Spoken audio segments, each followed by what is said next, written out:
What would you do for a friend? Well, a young 13-year-old boy stepped up in a big way. As you'll learn in tonight's Making a Difference report, he made sure his friends would not be forgotten.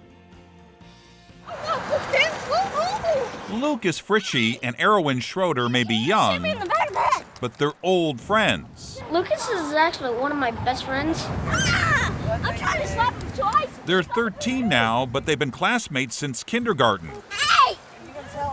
But recently, Lucas taught us a lesson about friendship you can't learn in school. When he was 5, Lucas was diagnosed with autism.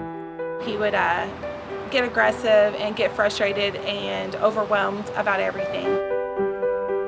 Little things were a challenge, but they never seemed to get in the way of his big heart, as his mom found out one afternoon.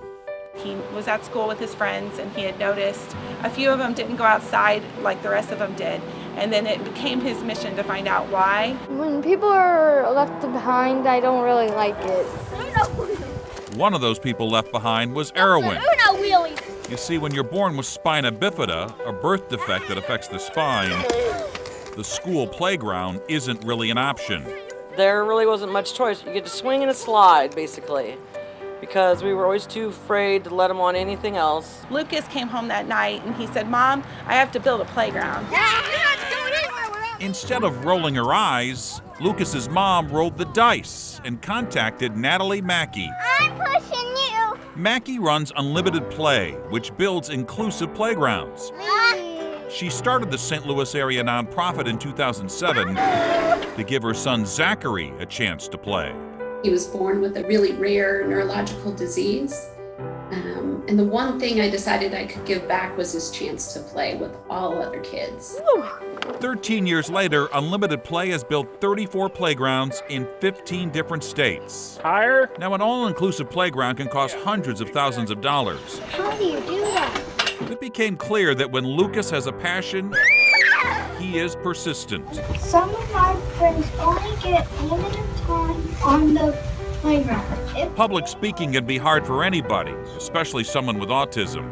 But Lucas kept making his pitch to raise money. My vision, upgrade the flooring and entrance.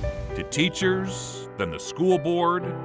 And before anyone knew it, I was standing beside Lucas, explaining to City Council what an inclusive playground was. This is French Lane Park in Perryville, where the City Council donated land for Lucas and Friends Backyard Adventures, the next Unlimited Play playground.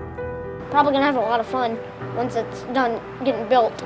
There's still some work to be done and more money to be raised, but they hope to start construction before the end of the year.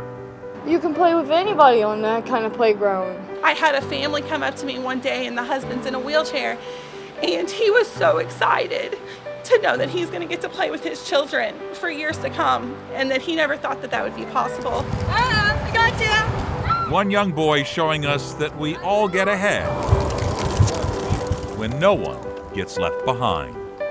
What an amazing child. They still need to raise some money to finish the playground. If you want to help, we can link you to the Unlimited Play website when you go to this story on KSDK.com.